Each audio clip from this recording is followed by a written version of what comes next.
Parlons aujourd'hui de la balle de frappe, du speedball. Et je ne te cache pas que cet outil, ce simple outil, m'a appris grandement des choses sur mon corps.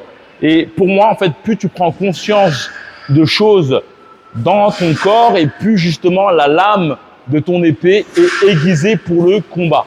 Donc dans cette vidéo, j'aimerais justement te partager les erreurs que j'ai fait avec cet outil, ce que on a pu m'apprendre justement dans différentes salles de boxe au Mexique et surtout ce que j'ai pu observer de boxeurs pros qui utilisaient cet outil. Avant de commencer cette vidéo, j'aimerais te dire que ça fait plus de 8 mois que je suis aussi au Mexique et que j'entame mes derniers camps de boxe à Guadalajara, la ville natale de Canelo. Si tu souhaites nous rejoindre, il reste encore quelques places.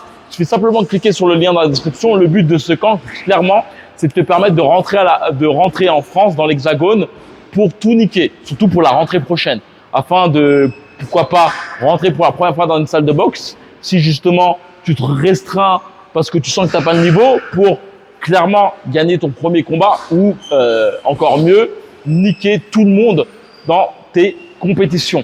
Si tu souhaites nous rejoindre, il suffit simplement de cliquer sur le premier lien dans la description et on y go. Par rapport au speedball, c'est une affaire de posture et c'est très intéressant. Lorsque j'ai commencé à travailler avec ce genre d'instrument, j'avais toujours cette tendance à voir mon corps en biais. C'est très intéressant, le corps en biais, ça peut te permettre justement de mieux travailler avec ton direct du bras avant et surtout de pouvoir enclencher des frappes plus puissantes avec ton bras arrière. Ce qui est tout aussi intéressant par la suite, c'est que ça peut te permettre, tu vois, d'engendrer des tonnes de coups puissants à la volée. Mais la chose qui dit son nom, c'est que c'est speedball. Et le but, c'est pas forcément de frapper lourdement, mais plutôt de frapper rapidement. Et donc, la chose que tu peux comprendre, c'est que si tu souhaites travailler lourdement, il faut que tu aies cette position. Mais si tu souhaites travailler rapidement, il faut que tu aies plutôt tes deux épaules en biais. C'est que j'ai pu beaucoup remarquer, tu vois, des boxeurs boxer plutôt comme ça avec ce genre de speedball, tu vois. Pareil, si tu souhaites faire des crochets, des hypercuts pareil. Et on en revient toujours, toi, avec cette affaire d'épaule, tu vois. Regarde, je voyais, il y a 2 vidéos qui me font penser directement à ce que je souhaite te faire comprendre. C'est cette vidéo du petit qui s'amuse à effectuer des ribambelles d'hypercuts sur son adversaire et ensuite l'assame de crochets puissants au niveau de la tête.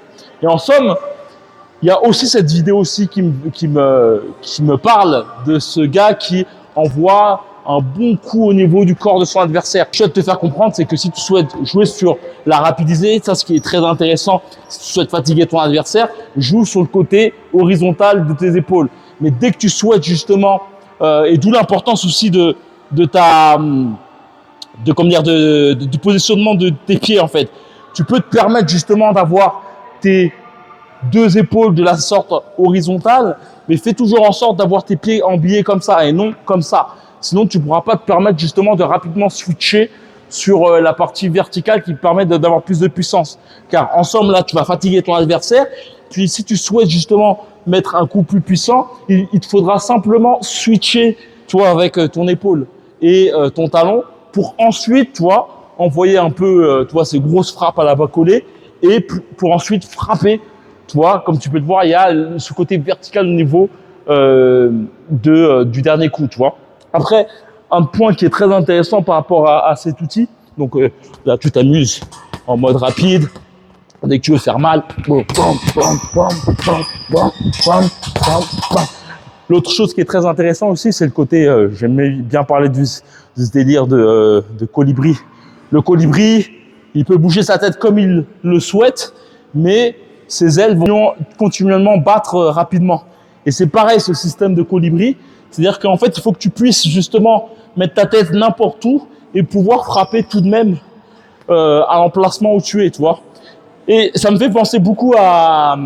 Je voyais récemment un combat de André Bronner, qui est pour moi un combattant de ouf, qui a augmenté de catégorie trop rapidement. Il voulait suivre Floyd. Et il y avait une chose qu'il avait tendance à faire, c'est des hypercuts non vissés, envoyés à la volée ici, tu vois. Par exemple, là, je suis ici, mon adversaire me coince et je vais envoyer un hypercut comme ça, un hypercut droit, tu vois. envoyer directement dans l'état où je suis. Je vais pas me remettre dans ma position initiale pour envoyer mon uppercut. Tu vois, je vais rester là et boum.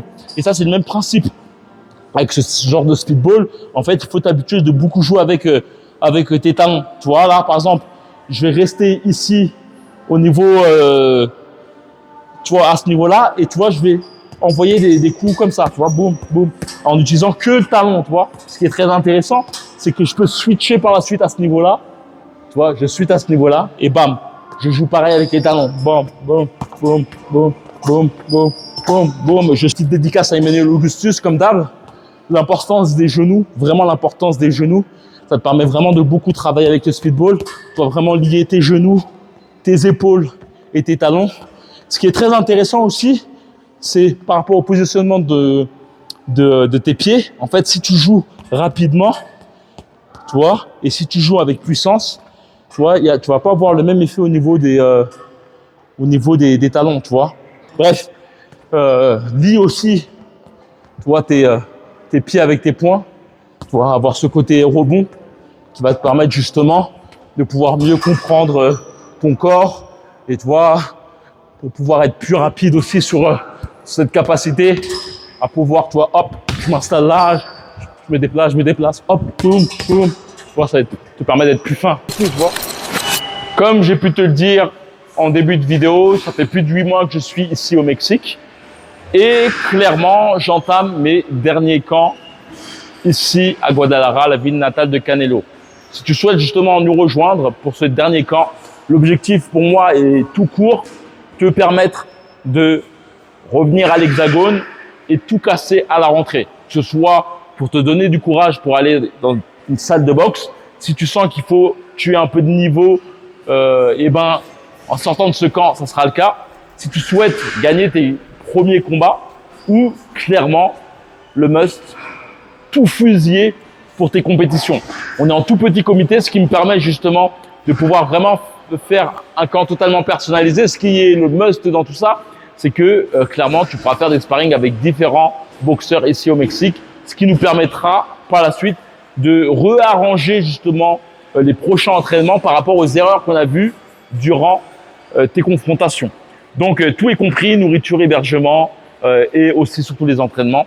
Et le but, c'est que tu viennes ici pour boxer, chez Box, dormir Box et surtout t'améliorer pour pouvoir justement non pas t'inculquer le style mexicain ou t'inculquer une tonne de techniques, mais plutôt te permettre justement de mieux comprendre ton corps pour permettre justement de ne pas envoyer de coups, mais plutôt d'être le coup. C'est vraiment quelque chose d'intense en termes justement de compréhension de ton corps. On va beaucoup travailler avec le bas du corps. Si tu sens que tu n'es pas forcément encadré comme tu souhaiterais dans ton club, si tu sens justement que tu sens que tu peines un peu, que tu stagnes un peu, que certains améliorent plus vite leur technique que toi, clairement, pendant les vacances, tout le monde justement fesse-toi, bois, chill. Et ben toi, tu vas justement pouvoir faire tout ça, mais surtout améliorer ta technique de boxe. Donc revenir justement en France avec ta technique quadruplée. Donc je t'en dis pas plus. Tout est dans la description. Il suffit simplement de cliquer. Et voilà, on se rejoint dans les coulisses. C'est comme d'habitude qui a boxe avec toi. Ciao.